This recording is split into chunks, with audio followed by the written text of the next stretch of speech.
रूठी थी किस्मत मेरी भी अब मेहरबान हो गई। रूठी थी किस्मत मेरी भी अब मेहरबान हो गई। शिव गुरु के नाम से ही अब मेरी पहचान हो गई। सबसे पहले अपने शिव गुरु के चरणों में प्रणाम करती हूँ। आदि शक्ति माँ भवानी के चरणों में प्रणाम करती हूँ। साहब श्री हरेंद्रानंद उनकी धर्मपत्नी नीलम दीदी आनंद के चरणों में प्रणाम करती हूँ। मेरा प्रणाम अपने अपने चरणों में स्वीकार करें। मैं एक छोटी सी कथा लेकर आई हूँ। मेरी कथा अच्छी लगी तो वीडियो को लाइक करें, चैनल को सब्सक्राइब करें, कमेंट बॉक्स में हर हर महादेव लिखें। महादेव के नाम लिखने से, बोलने से घर में जो भी संकट विपदा आती वो टल जाती। इसीलिए महादेव का नाम लिखना चाहिए, बोलना चाहिए। चलती हूँ छोटी सी कथा की ओर।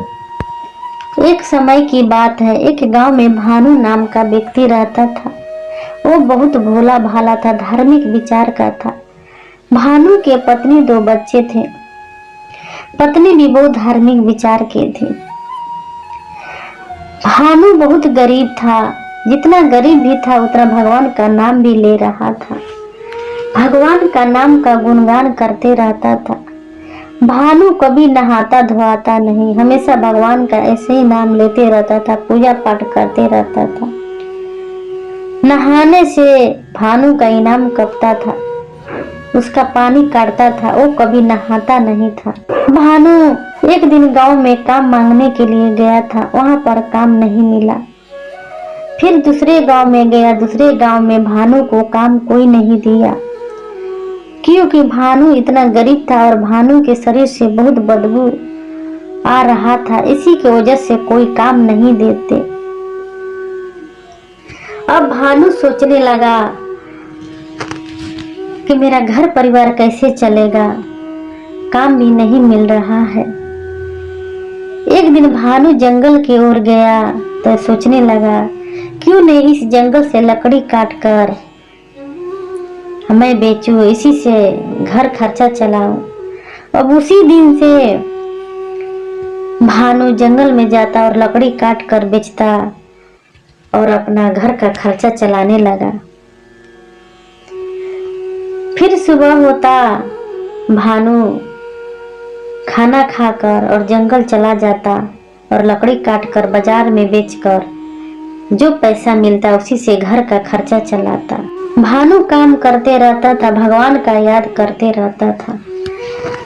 भानु सोता तो भगवान का याद करता, भानु खाता तो भगवान को याद करता, भानु लकड़ी काटता तो भगवान को याद करता, भानु बाजार में बेचने के लिए ले जाता तो भगवान को याद करता।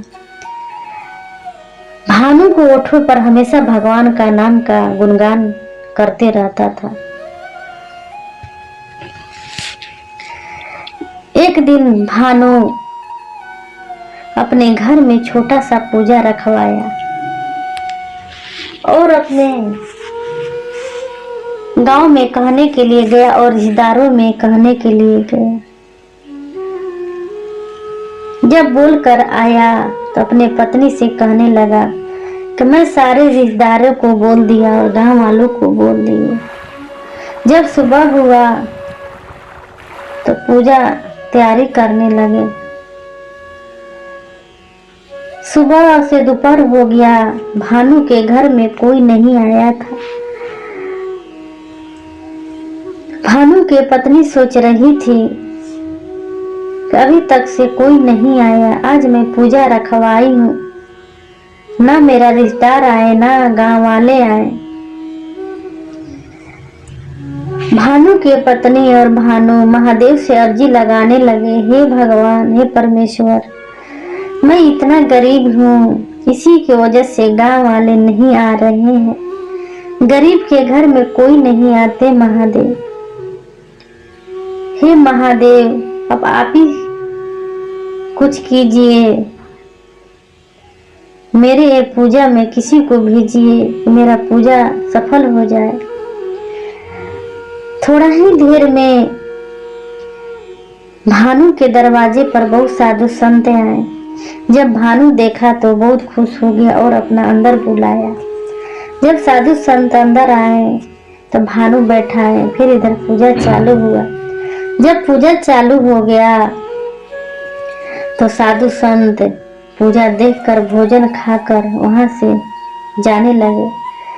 तभी उसकी पत्नी कहती, बाबा हम लोग से कोई गलती हो गया होगा तो हम लोग का क्षमा कर दीजिएगा।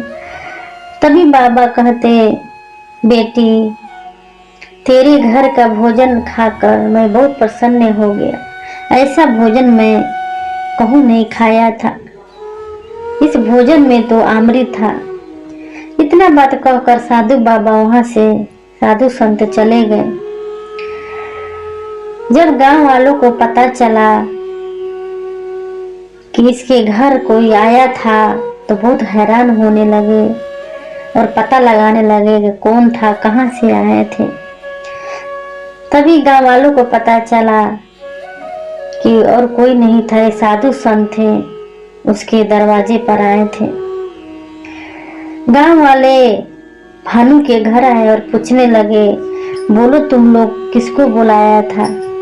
तभी भानु कहता, मैं किसी को नहीं बुलाया था, तुम लोग को बुलाया तो आया नहीं, अपने रिश्तेदार को बुलाया तो मेरा रिश्तेदार भी नहीं आए। मेरे महादेव ने इस साधु संत को भेजे थे। तभी गांव वाले कहने लगे, हम लोग के पास इतना पैसा है, धन दौलत है, हम लोग इतना पूजा पाठ करते हैं, 56 भोग लगाते हैं, बड़ा बड़ा जग करवाते हैं, हवन करवाते हैं, तब हम लोग के घर में तो भगवान भेजते नहीं, आते नहीं हैं। तू न कभी पूजा करता है, ना पाठ करता है, ना नहाता है, ना धोआता है, तेरे शरीर से इतना बदबू आता है, भगवान तेरे घर साधु संत भेजेंगे? ये कभी नहीं हो सकता।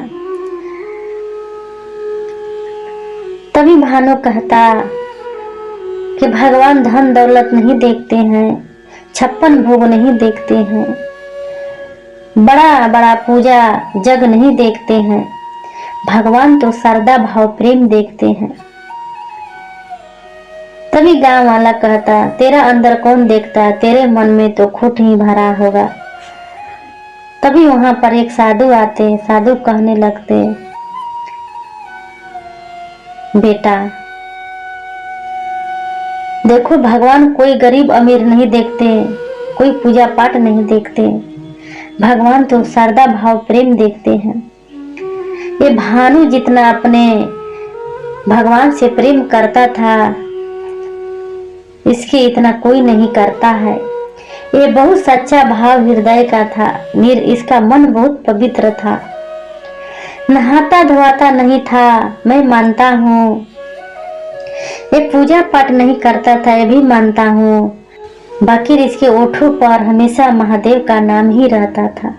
सोता था तो महादेव को याद करता, जगता तो महादेव का याद करता, खाता तो महादेव को याद करता, लकड़ी बेचने जाता तो महादेव को याद करता। ये सब भगवान देखकर प्रसन्न हो गए थे। भगवान कुछ नहीं देखते हैं, श्रद्धा भाव प्रेम देखते हैं। जो भगवान चाहते हैं, जो देखना चाहते हैं, वो सब भानु में है। गांव वाले उस साधु को पैर पकड़कर क्षमा मांगने लगे कि मुझे क्षमा कर दीजिए, भानु गांव में काम मांगने आया था, हम लोग नहीं दिए, पूजा पर भी बुलाया, हम लोग नहीं आए, क्षमा कर दीजिए। अब गरीब अमीर कोई भेदभाव नहीं रखेंगे, जो भी दरवाजे पर आएगा उसको हम देंगे, उसको खुश करेंगे, कभी निरादर नहीं करेंगे। साधु बाबा कहने लगे, देखो क्षमा मांगना है तो मेरे महादेव से मांगो। गांव वाले सभी महादेव के चरणों में गए और क्षमा अर्चना किए और विनती किए कि हे महादेव, आज से कोई भेदभाव नहीं रखेगा, कोई बड़ा छोटा नहीं समझेगा, सबको एक बराबर समझेंगे। हे महादेव, धन्य है आप गरीब के घर में आकर भोजन खाकर गए। अब भानु महादेव के मंदिर में जाकर महादेव के चरणों में अर्जी लगाने लगा, हे महादेव, मैं जानता हूँ जो साधु संत आए थे और कोई नहीं था, आप ही हैं। एक बार मुझे दर्शन दे देते तो मेरा मन और पवित्र हो जाता। तभी महादेव ने वहां साक्षात दर्शन दिए और कहने लगे, भानु मैं तेरे से बहुत प्रसन्न हूँ। मैं देखना जो चाहता हूँ वो सब तेरे अंदर है। तू तेरा मन बहुत पवित्र है, तू निर्मल मन पवित्र है। तेरा जैसा भक्त पाकर मैं धन्य हो गया। जब गांव वाले महादेव को देखे तो चरणों में गिरकर रोने लगे और कहने लगे, मुझ जैसे पापियों को भी दर्शन दिए, मुझे क्षमा कर देना भोलेनाथ, मुझे क्षमा कर देना। मुझ जैसे पापी को दर्शन किए। तभी महादेव कहते, देखो तुम लोग जो दर्शन पाया मेरा वो भानु के वजह से, भानु के पुण्य के प्राप्त से मिला, भानु के निर्मल मन पवित्र से मिला। गांव वाले भानु को भी पैर पकड़कर क्षमा मांगने लगे। तभी महादेव कहते, जाओ कभी भेदभाव मत करना, गरीब अमीर कभी बीच में मत लाना, और दरवाजे पर जो भी आए निरादर कभी मत करना, उसे खुश करके भेजना। मैं उसी में प्रसन्न होता हूँ। न मैं 56 भोग से होता हूँ, न बड़े बड़े पूजा और यज्ञ से होता हूँ। मैं तो प्रसन्न होता हूँ श्रद्धा भाव प्रेम से। तभी गांव वाले सारे मिलकर महादेव को जय जयकार किए, भानु को जय जयकार किए। महादेव अंतर्ध्यान हो गए और गांव वाले भानु को अपने जैसे मानने जाने लगे। भानु को भी पूजा पाठ में बुलाने लगे, भानु के घर में भी आने लगे, कोई भेदभाव नहीं रखते थे। तो देखिए मेरा महादेव दया के सागर है, दया किए। देखिए जब मेरे भगवान जो जीवन देकर भेजे हैं धरती पर वो भेदभाव नहीं रखते हैं, तो हम आप कौन है भेदभाव रखने वाले।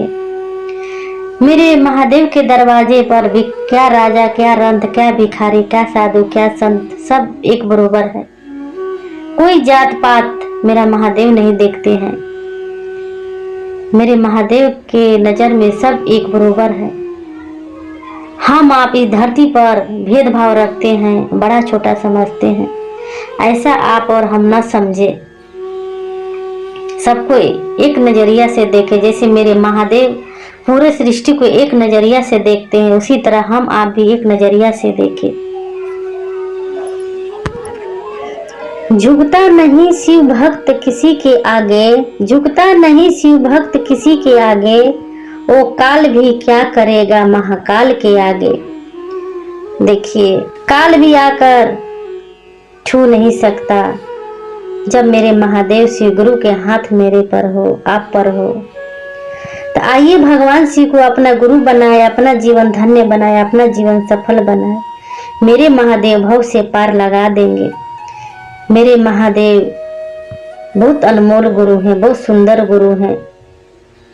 मेरे महादेव जैसे, मेरे शिव जैसे इस धरती पर कोई गुरु नहीं है। आइए भगवान शिव को अपना गुरु बनाए, अपना मन में उतारे, अपना जीवन में उतारे और अपने गुरु के चरणों में लगे रहे और जगे रहे। आइए भगवान शिव को अपना गुरु बनाए, अपना जीवन धन्य बनाए, अपना जीवन सफल बनाए। मेरे गुरु भव से पार लगा देंगे। मैं अपनी कथा यही से समाप्त करती हूँ।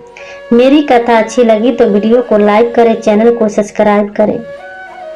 फिर मिलूंगी अगले वीडियो में। नमः शिवाय, नमः शिवाय, नमः शिवाय।